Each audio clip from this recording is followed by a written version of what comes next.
o nosso Deus.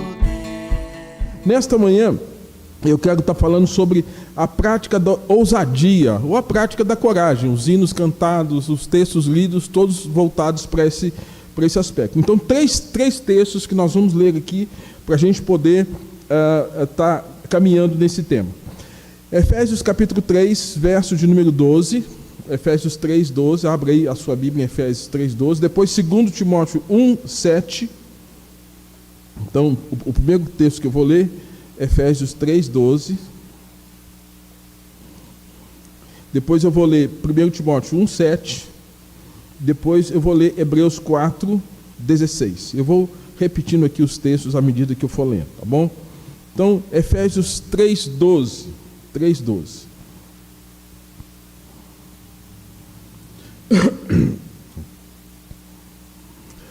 Pelo qual temos ousadia e acesso com confiança mediante a fé nele. Verso 11. Segundo o eterno propósito que estabeleceu em Cristo Jesus, nosso Senhor, pelo qual temos ousadia. Grifa aí na sua Bíblia a palavra ousadia, tá? E acesso com confiança mediante a fé nele. Segundo texto, 2 Timóteo, capítulo 2, 2 Timóteo 2, 1. 2 Timóteo 2, 2 Timóteo 1, 7. 1, 7. Tá? 2 Timóteo 1, 7. Porque Deus não nos tem dado espírito de covardia, mas de poder, de amor e de moderação. Deus não nos tem dado espírito de covardia. Então Deus não é um Deus covarde e nem quer que você seja um crente covarde, tá? Deus não nos tem dado esse espírito, mas espírito de poder, amor e moderação. E o último texto é Hebreus capítulo 4, 16. Hebreus 4, 16. Um pouquinho mais à frente aqui. Hebreus 4, 16. Fala assim: acheguemo-nos, portanto, confiadamente junto ao trono da graça, a fim de recebermos misericórdia e acharmos graça para socorro em ocasião oportuna. Em uma outra tradução, traz essa ideia de acheguemos-nos com ousadia, portanto, acheguemos-nos confiadamente. A palavra confiadamente pode ser entendida também com intrepidez, com ousadia, com confiança, né, junto ao trono da graça. O trono da graça é a presença de Deus, né, a fim de recebermos misericórdia e acharmos graça para socorro em ocasião oportuna. Então, vamos orar mais uma vez? Bendito Deus, pedimos a Tua bênção, a Tua direção sobre esta manhã, agradecido, Deus, por tudo que já aconteceu aqui, e pedindo que agora o Senhor abra a nossa mente, nosso entendimento, para ouvir a Tua voz, a Tua palavra, Pai Santo, e retendo esse conteúdo da Tua palavra, vivemos a fé cristã com coragem, não com medo, mas com espírito de poder e de moderação, conforme o Senhor mesmo nos ensina. Ó Deus, abençoa os que estão nos assistindo pelo YouTube e os que estão, ó Deus, conosco aqui de maneira presencial. Em nome de Jesus. Amém. Irmãos, portanto, esses textos, eles são base para nós começarmos a pensar sobre essa questão de a prática da ousadia, né? Hoje é dia dos pais. A gente espera que os pais sejam homens o quê? Homens o quê? Corajosos, ousados. Já pensou um pai frouxo? Que não toma decisão, que não fala nada, que deixa a corda ruir dentro de casa? Nós temos que ser homens ousados, intrépidos, mas com a ajuda de Deus, né? Com a ajuda de Deus. Irmãos, às vezes a gente tem uns momentos na vida que a gente fala assim: nossa, que loucura. Vocês sabem que eu estou vindo de férias, né? A minha esposa, que queria conhecer o sul do país, a gente foi conhecer lá o sul, a gente foi num parque de diversão lá, e tinha um negócio lá chamado Big Tower. Big Tower é uma torre de 100 metros de altura. E essa Big Tower, de 100 metros de altura, você sobe nela devagarzinho, depois você desce dela a 120 quilômetros. E a esposa assim: bem, vamos. Bem, vamos. Gente, eu tenho 1,86 m, mas eu tenho medo de altura. Eu sou medroso com altura. Bem, vamos.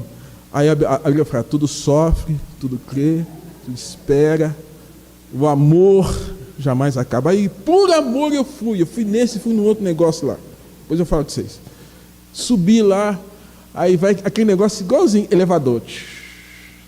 Eu não tinha, e você fica solto. Você vai subindo. Eu falei assim, não vou nem olhar para baixo, só vou olhar para frente. Assim, estava igual assim, olhando para frente. Aí chegava lá na frente, aí a gente foi orientado. Quando chegasse em cima, fazer a oração de confissão e de entrega. Aí, mas como eu sou crente, já tinha feito antes, né? Aí depois ele solta. 120 quilômetros. Quando chega nos 5, 6 metros, ele freia. Gente,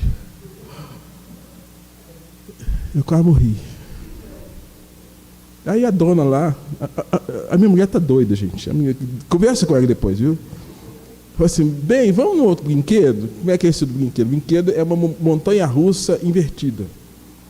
É uma montanha-russa que você fica solto, né? Os pezinhos balançando, e ela começa assim, depois ela faz isso aqui. Então, ao invés de você ver a terra, você vê o céu. E você fica assim no céu. E eu fui nesse negócio também. Falei assim, ó, se eu morrer, a culpa é sua. Se a igreja ficar sem pastor, a culpa é sua. Se eu der um ataque cardíaco, a culpa é sua. Se suas filhas ficar sem pai, a culpa é sua. Mas por amor, a gente faz coisas por amor, eu fui. Gente, tem hora que a gente tem que testar os nossos limites. Eu estou aqui, graças a Deus. Deus é bom. Tem hora que a gente tem que testar os nossos limites. Porque o medo, ele de fato, ele nos paralisa. O medo, ele deixa a gente sem reação. E a Bíblia nos apresenta o fato de que nós, como cristãos, nós não podemos ser homens e mulheres dominados pelo medo. O medo é algo terrível. Então, quando a gente fala de prática da ousadia, a gente está confrontando com isso o medo. Está confrontando com isso o medo. A prática da ousadia é a arte de portar-se corajosamente diante das obrigações, oportunidades e desafios da vida cristã, bem como do ministério, né? Isso tem a ver com o fato de confiarmos no poder de Deus vindo sobre nós, para que o medo não tome conta. E você sabe onde é que tudo começou. Você se lembra lá que em Gênesis, capítulo de número 1, 2 e 3, capítulo 2, quando Deus colocou Adão e Eva naquele espaço e deu uma ordem, olha, da árvore do conhecimento do bem e do mal, dela não comereis, mas a tentação veio e comeram. E assim que comeram, Eva comeu, deu o fruto ao marido, desobedeceram os dois, o Senhor disse a eles, Adão, Adão, onde estás? Interessante que Deus não chamou, não foi Eva não, Deus chamou o homem, viu? Adão, Adão, onde estás? E a fala de Adão representa o primeiro diagnóstico daquilo que o pecado trouxe sobre nós. A primeira fala de Adão foi, Senhor, ouvi a tua voz. Ainda era possível ouvir a voz de Deus, porque o pecado ele trouxe uma obstrução nessa possibilidade de ouvirmos Deus. Mas ele fala assim, ouvi a tua voz e tive o quê? Medo, fobia, medo. Então esse Deus que até então era aquele a quem eu me aproximava, digo Adão, se aproximava e na viração do dia conversava com Deus de maneira tranquila, para ver o que havia acontecido no seu dia, no jardim, na comunhão com Eva, na percepção dele sobre as maravilhas de tudo perfeito. Agora o pecado trouxe uma outra percepção. Agora esse Deus, eu tenho medo dele. Eu tenho medo de viver, eu tenho medo de lidar com as coisas, eu tenho medo das minhas tarefas, eu tenho medo inclusive do outro, porque quando eles têm essa percepção, a primeira coisa que o pecado trouxe também na relação entre Adão e Eva foi de envergonhamento, de estranhamento. Olharam para si, ficaram o quê? Envergonhados, fizeram folha de figueira para si. Então veja que o medo, ele está lá desde o início. Desde o início. Psicologicamente falando, a gente fala o seguinte, que tem 3 medos que as pessoas são dominadas. Medo de altura, medo de escuro e o medo de fazer isso que eu estou fazendo aqui. Falar em público. O maior medo que as pessoas têm não é o medo, o primeiro, não é o medo de altura e nem o medo de escuro. O primeiro é isso aqui. Falar em público. O maior medo socialmente, psicologicamente falando, é o medo de falar em público. Precede a questão da escuridão e da altura. Portanto, o medo é algo que nos acompanha em muitos aspectos, em muitos momentos da vida. E é por isso que nós temos que pensar nessa questão da ousadia, né? Porque não é pouco o número de pessoas que são dominadas pelo medo e são tímidas, né? Não é pequeno o número de tímidos. Por causa da timidez, o homem não faz tudo que poderia fazer, não alcança todas as vitórias que poderia alcançar. Fica parado, sonhando sempre, desejando sempre, planejando sempre, tendo sempre as mesmas boas intenções, entre aspas. Como com o preguiçoso, acontece o mesmo. Mas o mal de muitos não é exatamente a preguiça, e sim o receio, o medo. O mal de muitas pessoas não é serem preguiçosas. Elas até são trabalhadoras, mas elas são dominadas pelo medo, pelo acanhamento, pelo acovardamento, a indecisão. Todavia, irmãos, a timidez favorece a preguiça e a preguiça favorece a timidez. Acaba que uma é amiga da outra. Se eu sou tímido, posso me tornar preguiçoso. Se eu sou preguiçoso, posso me tornar tímido. E aí nada acontece. E a Bíblia trata a timidez com rigor. A Bíblia não passa a mão quando, eu sou uma pessoa dominada pelo medo. Não, a Bíblia não passa a mão na sua cabeça, não. E nem eu vou passar, porque se a Bíblia não passa, eu não vou passar também, não. Porque a Bíblia trata com rigor. Quando nós olhamos, irmãos, um texto lá de Deuteronômio, capítulo de número 20, verso 8, uma descrição dos oficiais de Israel lidando com o povo, Deuteronômio capítulo 20, verso 8, a seguinte descrição, que os oficiais falaram com o povo: olha, alguém está com medo e não tem coragem? Ele faz a pergunta, num contexto de enfrentamento. Alguém está com medo e não tem coragem? Volte para sua casa e não desanime seus irmãos. Sabe por quê? Porque um medroso pode fazer outro medroso. O medroso pode fazer outro medroso. Aí Deuteronômio está falando assim: se alguém está com medo, volta para casa. Sabe por quê? Porque senão o seu medo pode influenciar.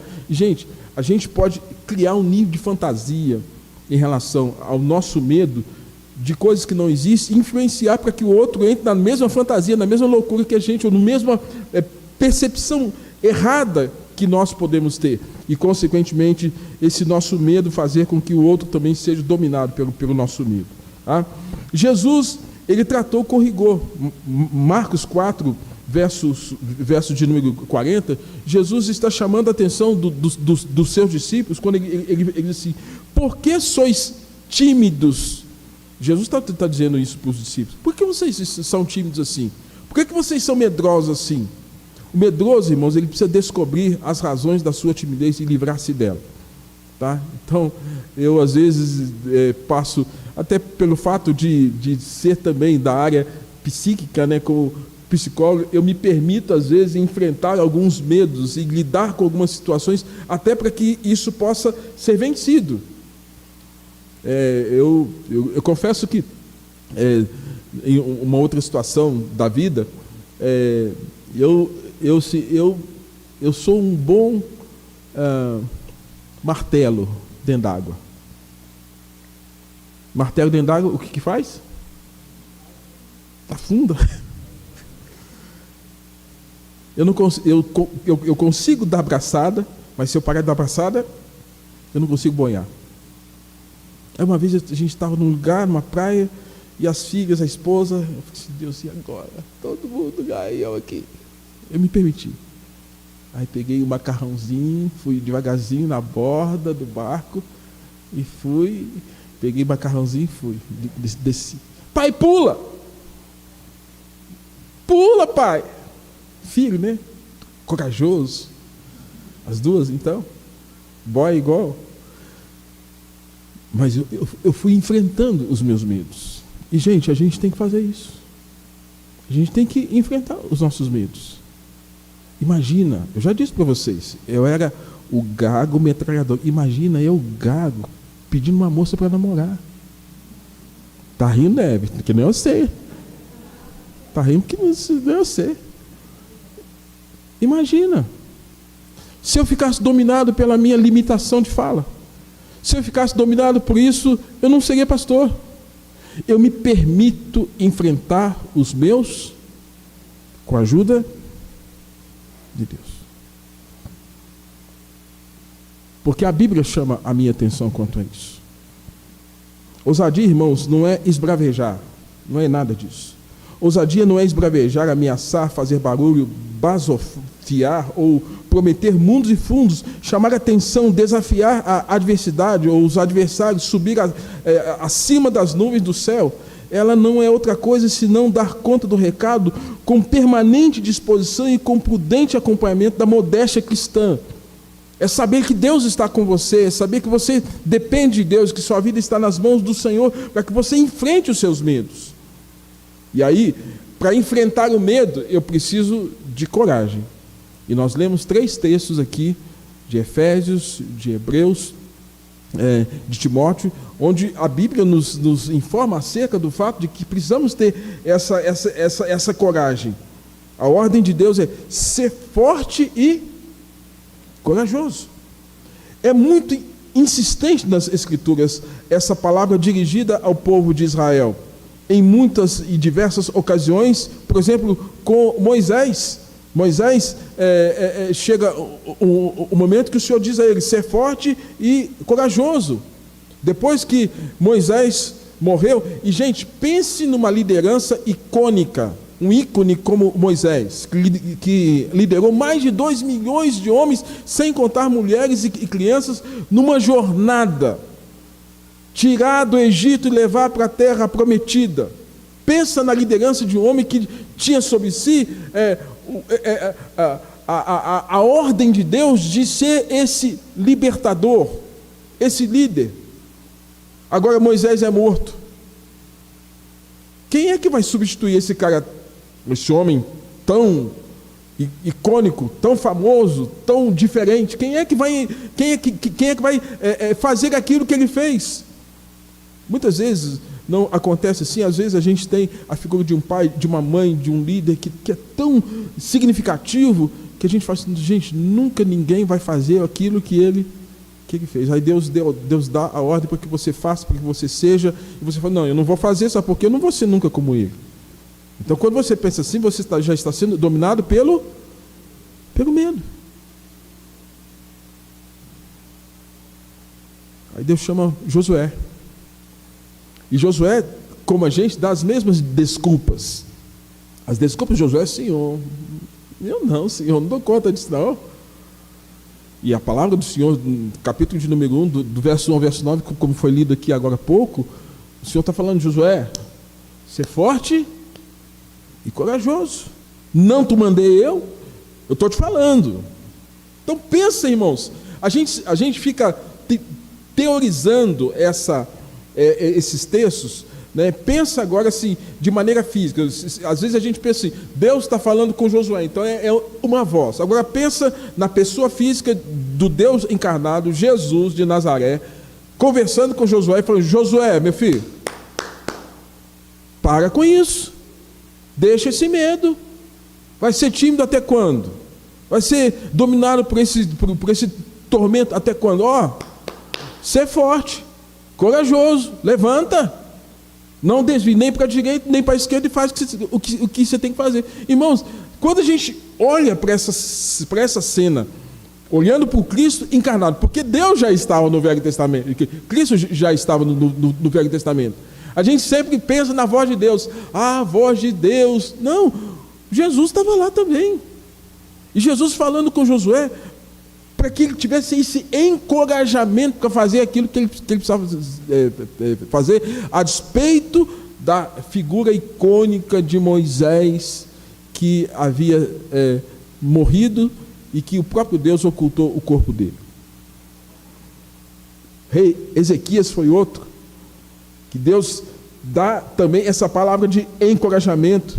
Gente, há mais de 500 anos depois, Deus chamou Davi e falou com Davi a mesma coisa, as mesmas palavras. E depois que Davi estava passando o seu reinado para o seu filho Salomão, lá em 1 Crônicas 22, 12 a 13, Deus está levantando Davi para falar o mesmo para o filho Salomão. Salomão, ser forte e corajoso, não desanimes, não se desalente, não fique desalentado.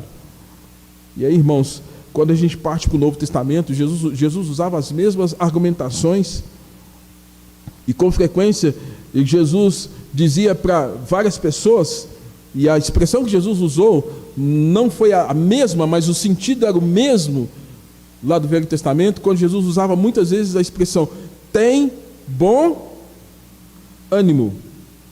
O que Jesus está querendo dizer com isso? Olha, seja corajoso. Bom, ânima é alma, que a sua alma seja nobre, seja firme, que você não seja alguém com oscilação, mas você seja firme. Deus está mostrando, irmãos, por meio de Jesus usava com frequência expressão, né? E a gente tem aqui textos como Jesus falando com o paralítico de Cafarnaum, tem bom ânimo.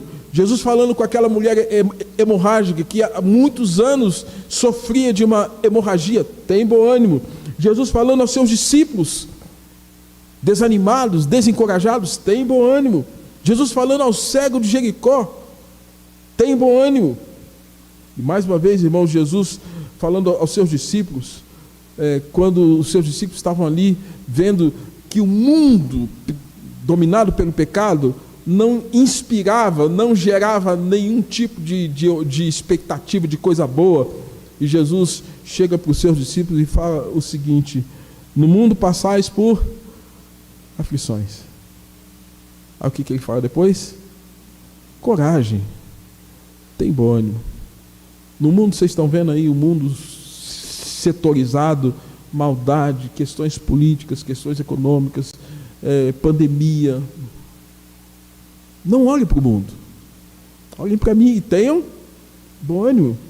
Irmãos, a tripulação e aos passageiros que estavam no navio, lá em Atos capítulo de número 27, quando veio uma voragem no mar, Paulo tinha que fazer uma viagem, o navio estava a ponto de naufragar, a tripulação toda angustiada e todo mundo olhando para Paulo, o que Paulo ia fazer? E Paulo chega para eles e vai para um ponto daquele navio e fala assim: senhores, tem de bom ânimo, pois eu confio em Deus. Eu não sei se você teria essa coragem de chegar para um lugar onde está todo mundo desesperado. Gente, para, eu confio em Deus, Deus vai cuidar da gente. Foi mais ou menos isso que aconteceu. Então a Bíblia nos estimulando a termos uma atitude de coragem, de intrepidez, de ousadia. Mas essa ousadia não vai vir da sua personalidade, não vai vir do cabedal acadêmico que você tem, não vai vir de tantos anos de vivência de igreja cristã que você tem, não, vai vir da sua confiança em Deus. Davi, com 12, 13 anos, quando enfrentou o Golias, ele foi intrépido, enquanto todo o exército de Saul estava com medo. Não é a idade. Salomão, Abraão, quando saiu de Ur dos Caldeus, ele teve que ser intrépido, já um homem idoso. Idoso quer aposento, quer aposentadoria. Aposentadoria significa exatamente aposento. Eu quero sossego. Eu não quero trabalhar para minha cabeça. Já vivi muito, já fiz muito, já gastei muita energia. Aí agora Deus tem que dar essa missão para Abraão, ele tem que começar tudo de novo. Tudo de novo. E ele foi ousado. Foi ousado. Então, gente, não é idade. Tem muito jovem medroso, tímido, faz nada. Mas tem muito jovem ousado, intrépido. Como tem muito ancião também, gente madura, que medroso, tímida, dominado pelo medo. E a Bíblia nos apresenta, irmãos, o fato que Jesus trata com severidade porque o medo paralisa. Ousadia para quê? Pontuando algumas razões pelas quais você precisa de ousadia. Precisamos de ousadia para entrar com naturalidade na presença de Deus. Irmãos, o fato de nós estarmos aqui na casa do Senhor, esse templo, esse espaço nós reservamos para o culto, mas mais do que o lugar, nós invocamos a presença de quem? de um Deus santo. E ao invocar a presença desse Deus santo, esse Deus, mediante o fato dele ser santo, ele pode olhar para os nossos pecados e falar assim: eu vou consumi-los, porque vocês são pecadores. Mas esse Deus santo também fala que é misericordioso. Então a gente chega assim: Senhor, confiados nas tuas misericórdias, nós adentramos a tua presença. Nem com aquela firmeza de Senhor, o Senhor tem que nos receber, como quem dando ordens para Deus, mas também como aqueles que falam: Senhor, olha na tua presença que a gente está, mas a gente está confiado de que as tuas misericórdias se renovam a cada manhã e são elas a causa de não sermos consumidos. Por isso nós estamos aqui. A intrepidez não vem de nós, a intrepidez vem da nossa confiança de que Deus é um Deus misericordioso. Olha para as nossas misérias, nossos pecados, e nos vê com compaixão e nos traz de volta a sua presença. Então a gente precisa dessa ousadia. Por isso que quando nós pecamos, irmãos, uma das coisas que o diabo quer fazer e faz na vida de muitas pessoas é trazer sobre a mente delas que elas não são mais dignas de adentrar a presença de quem? De Deus. Um dos grandes enganos, um dos grandes espíritos de engano que vem sobre as pessoas é de que elas não são dignas. É fato que nós não podemos apresentar a Deus um culto hipócrita, um culto com falsidade. Eu estou falando uma coisa e estou vivendo outra. Mas o fato, irmãos, que quando nós adentramos com a certeza de que nós pecamos contra um Deus santo, mas esse Deus, ele por graça nos recebe de volta, muda tudo. Isso é intrepidez. Precisamos dessa ousadia, irmãos, para sair da rotina e fazer proezas. Em Deus faremos proezas. Salmo 60, 12, porque Ele mesmo calca os pés dos nossos adversários. Eu tenho para mim que os jovens, no dia que foram fazer esse trabalho, Gabriel, vocês foram ousados, intrépidos. Ousadia. Que não estamos indo em nome da UMP, da Igreja do Vale, estamos indo em nome de Jesus. Levar o pão, levar a companhia, a presença, a atenção. Vocês foram o próprio Cristo ali, naquele momento, onde, na verdade, a juventude não está pensando nisso. Prazer, sexo, droga, bebida e um monte de coisa errada. Intrepidez. Precisamos de ousadia, irmãos, para seguir o caminho, indo contra a opinião pública, contrariando o sistema, nadando contra o curso desse mundo. Efésios 2:2 fala isso: não nos conformando com este século, tal qual Romanos 12:12. Precisamos de ousadia para isso. Homem é homem, mulher, hoje tem que ter coragem para falar isso, porque senão eu aqui posso até ser preso. Já pensou? A gente fazer afirmações categóricas e bíblicas acerca de masculinidade e feminilidade.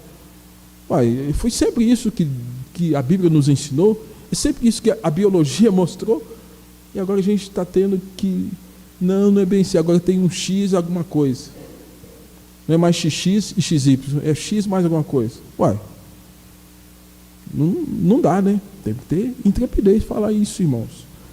Temos que ter ousadia para confiar em Deus, ainda que andemos no vale da sombra da morte, ainda que a terra se transtorne, os montes se abalem no seio dos mares, e ainda que a figueira não floresça, não haja fruto na vide, apesar dos maus tratos e ultrajes que muitos de nós já devem ter passado, perseguições, momentos difíceis, vale da sombra, ainda nós precisamos ter ousadia de ter confiança em Deus, de confiar no Senhor.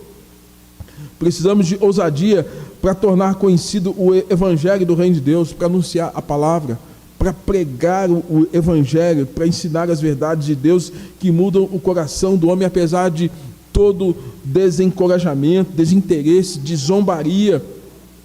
Isso aconteceu com os apóstolos, mas apesar disso, eles estavam cheios do Espírito Santo lá no livro de Atos.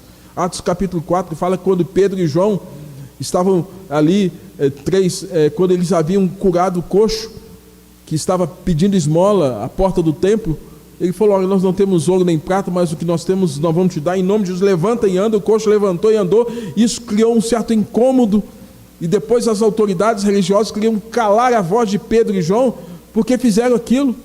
queriam prender Pedro e João, e Pedro e João falam assim: olha, como nós podemos deixar de falar daquilo que temos visto, daquilo que temos ouvido? E foram intrépidos, corajosos, não ficaram com medo, apesar de terem sido presos, mas a igreja estava em oração. A igreja estava orando, e quando a igreja orou, irmão, de maneira intrépida, corajosa, ainda que estivessem presos, você se lembra do texto? O que aconteceu? Deus mandou um anjo lá e rompeu com as cadeias, e Pedro e João saíram soltos, livres, para fazer aquilo que Deus tinha dado para eles fazer. É preciso de ousadia para enfrentar o sofrimento. Esse é algo sério. Precisamos de ousadia para não deixar de seguir para Jerusalém, para beber o cálice do sacrifício, para passar pela prova de escárnios, de açoites, de algemas, de prisões, de tortura e morte, e para, se necessário for, ser cerrados pelo meio. Você se lembra que quando Jesus estava indo para os seus últimos dias na terra, ele estava com um semblante decidido em ir para Jerusalém. Ir para Jerusalém não era ir para um lugar cômodo, embora o nome significativamente significa Casa da Paz ou Cidade da Paz. Mas ali em Jerusalém, Jesus seria o quê? Maltratado. Preso, julgado, condenado, crucificado. E sabendo que haveria de passar por tudo aquilo, Jesus, apesar disso, estava decidido.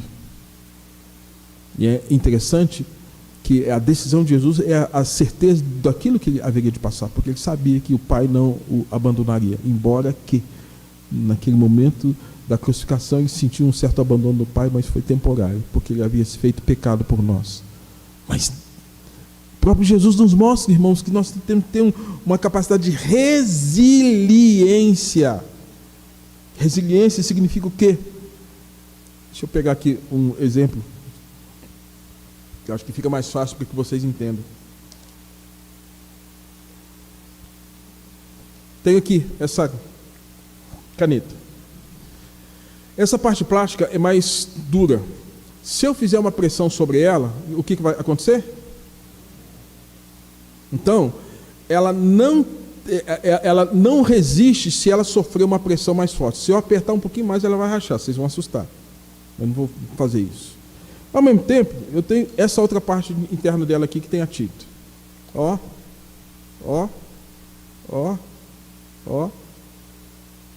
Não quebra. Essa flexibilidade aqui é a capacidade de sofrer pressão. Pensa pressão como falta de dinheiro, doença, dificuldade, relacionamentos, problemas internos, problema na família, você está sendo pressionado. Tá? E apesar disso, mudou? Não. Sofreu pressão, mas não mudou o seu estado. Se isso aqui sofrer uma pressão, como eu fiz aqui, vai quebrar. Quebrando surto, quebrando desespero, quebrando conflitos, quebrando, perde a noção da realidade, quebrando, piora mais o adoecimento. E se quebrar, não volta mais a ser a mesma coisa. Jesus fala que a gente tem que ter isso. E essa ousadia, essa capacidade de enfrentamento, irmãos, é por ação de Deus na nossa vida.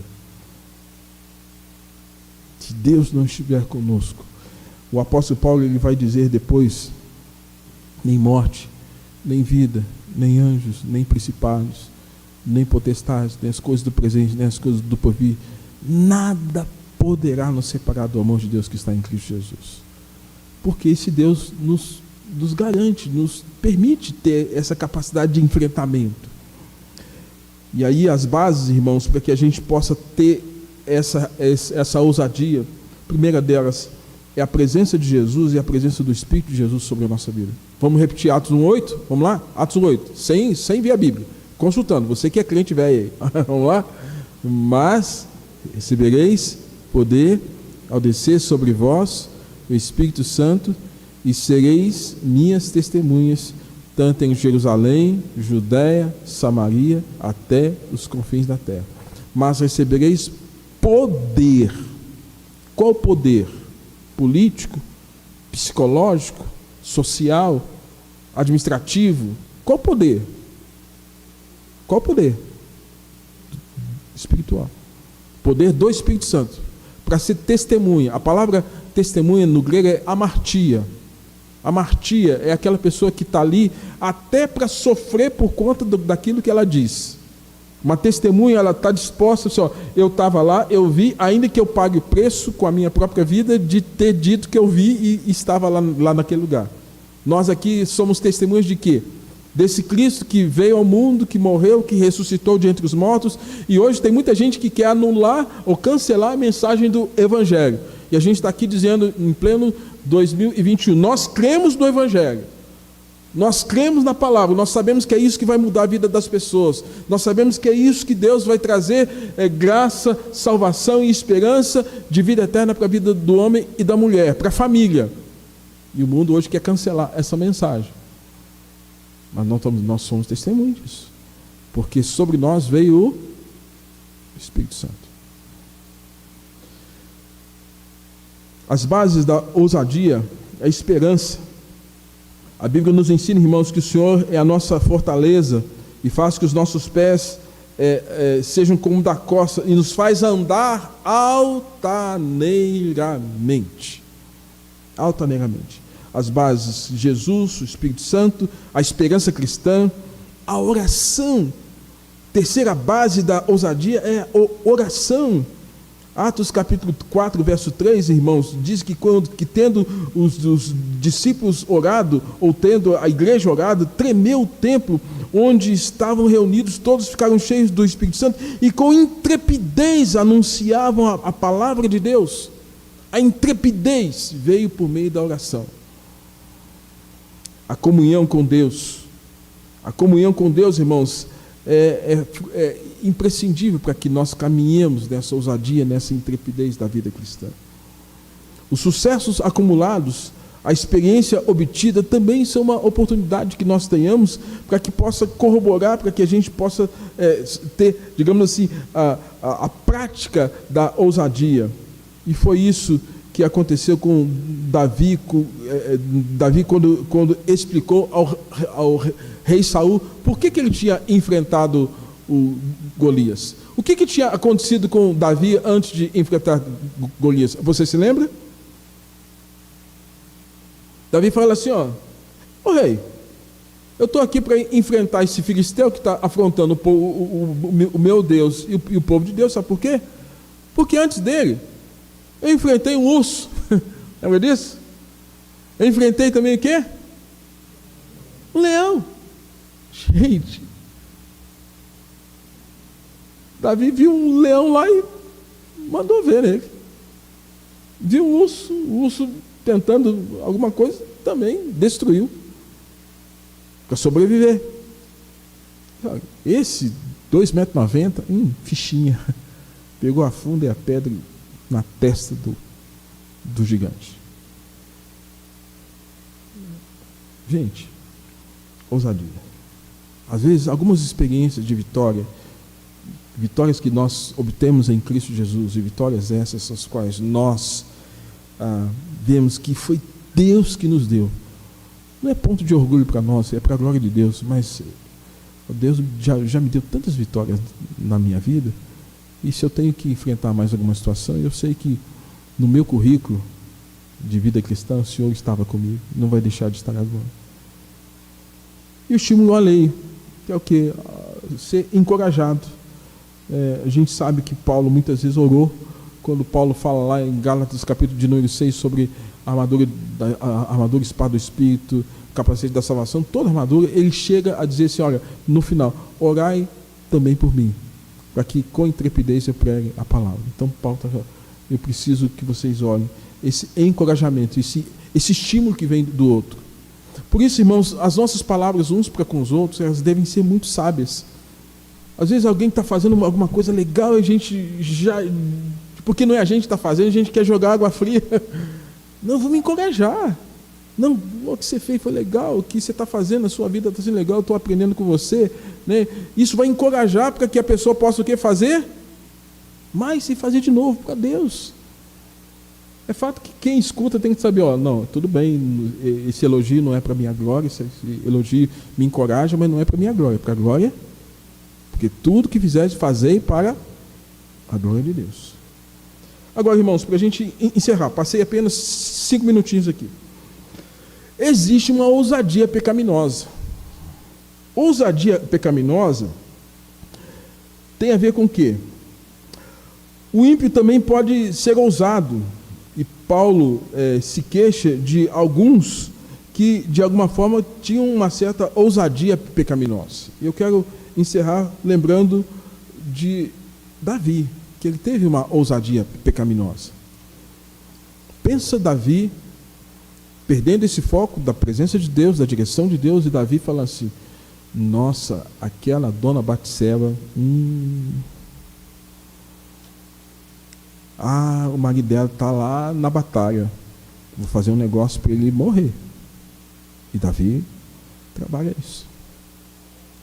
Não contentando com isso, Urias volta da batalha e Davi pensa um outro jeito, para que Urias estivesse agora à frente da batalha, para que ele fosse morto, e aí justificasse então a viuvez de Batseba.